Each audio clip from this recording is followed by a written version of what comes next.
지금 그 문재인 후보와 후보라고 얘기해 안희정 후보가 같은 이제 친노의 뿌리라고 얘기를 하잖아요. 네. 근데 친노의 뿌리라고 하면 또 우리 유 작가님이 제일 잘 아시잖아. 나는 뿌리는 아니지. 나는 격가지지. 친노에. 아니 2002년서부터 어쨌든 같이 활동을 한 거 아니에요. 그러니까 노무현 대통령이 그 얘기가 궁금해. 노무현 대통령이 국회의원이 되기 전부터 관계를 맺었던 사람들이 친노. 성골이야. 노무현 변호사 시절에. 누구예요 네. 그게? 그게 뭐 다 우리 사건 부산파가 거기야. 예, 부산파. 네. 부산파가 더 뿌리죠 그러니까. 그렇지. 부산파가 원뿌리지. 원뿌리고 문재인은 부산파지 그러니까. 네. 원뿌리에 해당되는 원뿌리의 좌장이지. 네. 그다음에 국회의원이 되고 나서 국회의원이 되고 나서 대통령 후보가 되기 전까지 굉장히 어렵게 정치를 하던 시절에 그때 안희정 이광재. 그 이제 좌희정 우광재 등등이 다 그때 사람들. 나는 나는 2002년 대선 때 그때 그 전부터 알기는 알았지만 정치적 관계를 맺은 거는 마지막 최후의 전투를 앞두고 붙은 거지. 개혁당으로. 그러니까 옛날 우리가 이제 많이 알고 있는 초한지의 이 스킴 그러니까 뭐랄까 그 어떤 구조 이걸 빌려서 말하면 한고조의 3인방이 있었잖아요. 소하 장자방, 장량. 한신 이 세 사람이 이 3인방이에요.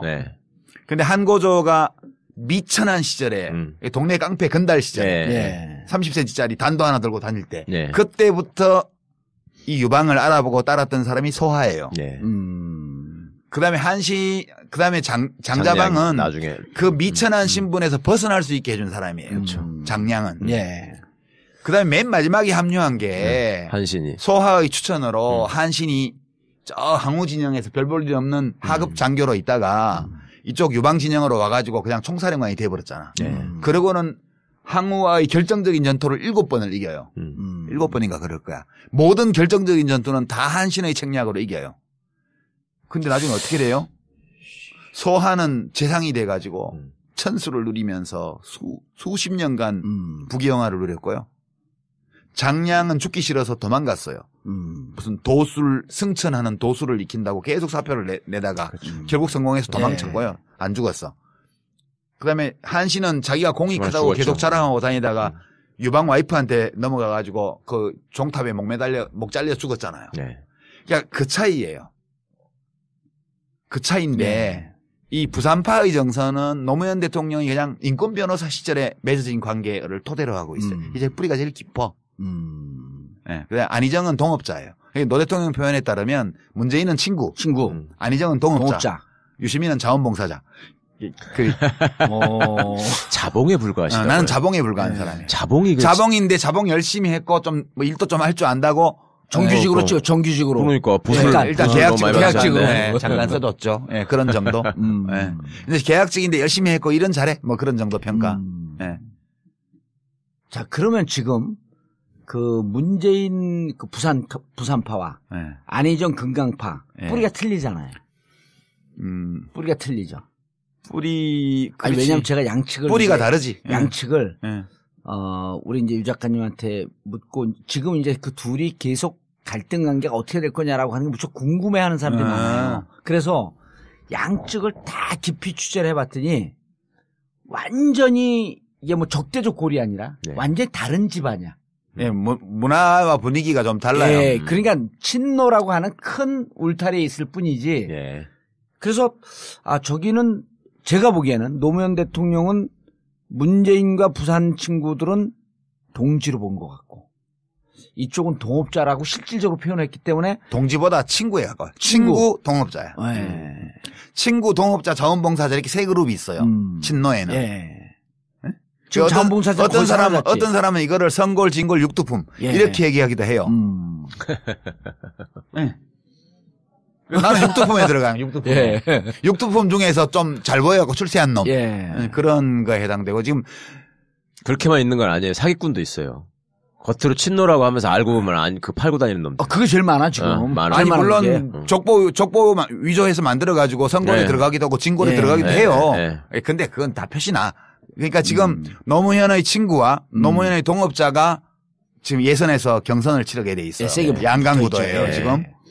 그리고 지금 더불어민주당의 후보 경선이 뭐 쇼트랙이나 양궁 국가대표 선발전 예. 그냥 국가대표 되기가 어렵지. 되면은 바로 이제 네, 금메달 이제 따는. 나가면 금메달 예. 따는 거는 이제 뭐 기정사실이고 그렇게 돼 있는 관계라서 예.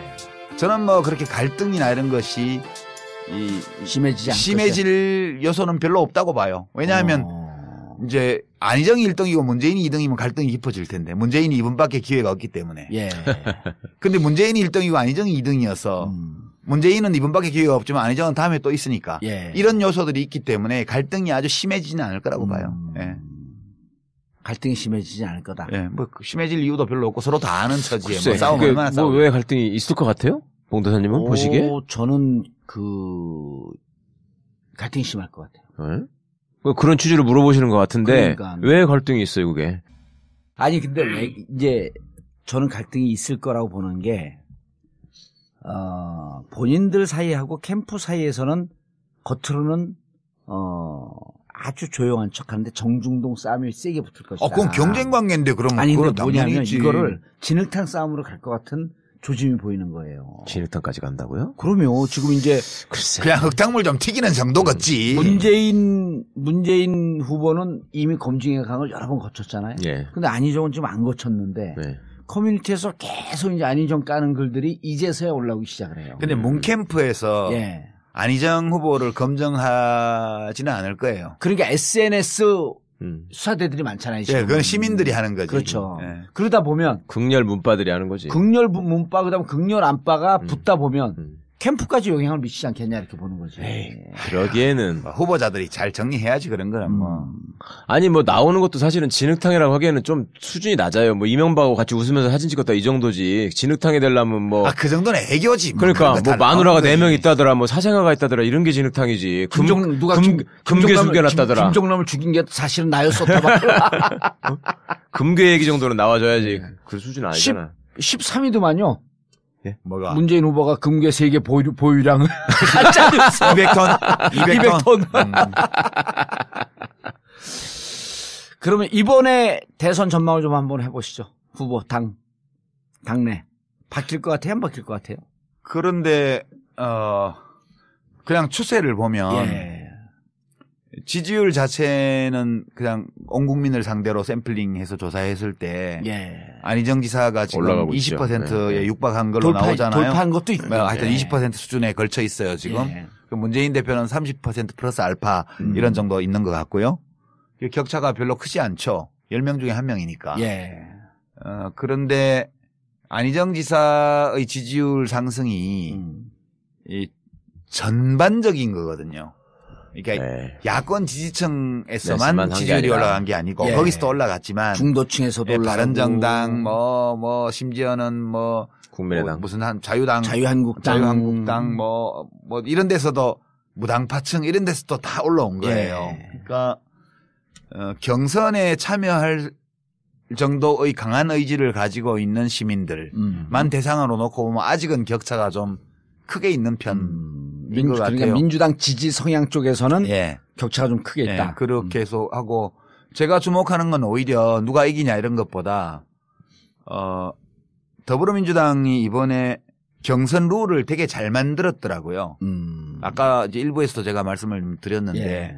그냥 합리적이에요. 누구에게 유리하고 불리하고를 떠나서 정당이 건전하게 발전해 나가고 그다음에 대통령 후보를 선출하는 경선이 예. 공정하고 합리적으로 이루어질 수 있는 그런 규칙이에요. 제도적으로. 예. 그래서 추미애 대표의 집행부가 이 경선 규칙은 되게 잘 만들었다. 그리고 더불어민주당이 하는 모든 의사결정이 이 정도의 합리성과 상식을 가지고 앞으로 해나간다면 이 당은 좀 잘 될 수도 있을 것 같다. 난 좀 과거에는 굉장히 비관적으로 그렇죠. 봤거든요. 이 예. 당의 미래에 대해서. 근데 이번에 해나간 걸 보면서 되게 많이 정리가 됐구나. 그리고 내부에서 그런 이해관계에 따른 주장보다는 이제 상식과 원칙, 어떤 공정성에 대한 공감 예. 이런 것들이 꽤 커져 있는 것 같다. 당 내부에서. 예. 그런 점이 내부 사정은 모르지만 일단 경선 규칙이 나온 걸로 보면 그런 느낌이 와요. 그 점이 훨씬 중요하고요.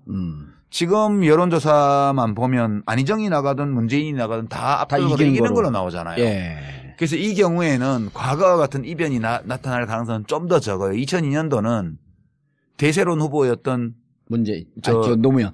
아니, 이인재 후보가 이인재 후보가 모든 조사에서 이회창 후보한테 다 지는 걸로 나오고. 예.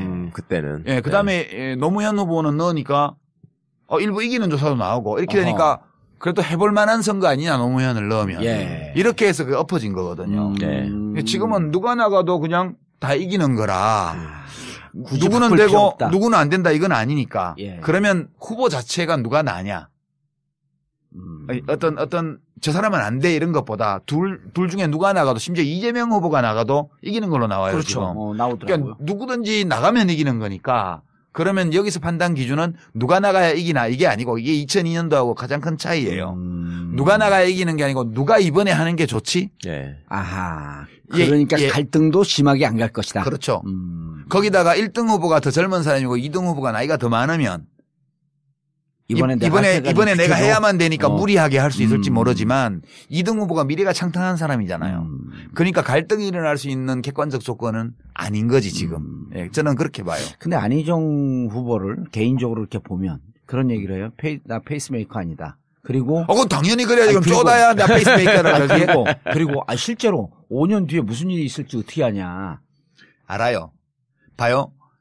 대통령 후보 혜성처럼 누가 나타난다고 떠들었지만 대통령 후보는 1, 2년에 안 만들어져요. 잘. 노무현 대통령이 갑자기 뜬 것 같지만 그분은 그전에 서울시장 선거라든가 이런 선거가 있을 때마다 여론조사를 해보면 상당히 높게 선호도가 나오던 분이에요. 큰 대규모 선거에서. 부산시장도 득표율이 40% 가까이 갔었고요. 그렇죠. 그러니까 전국 어디에 내놔도 불리한 지역에서도 30%, 30% 지지를 얻는 사람이고 수도권 큰 선거 여론조사를 넣으면 1등 하는 걸로 많이 나왔던 사람이에요. 갑자기 뜬 사람이 아니라고요.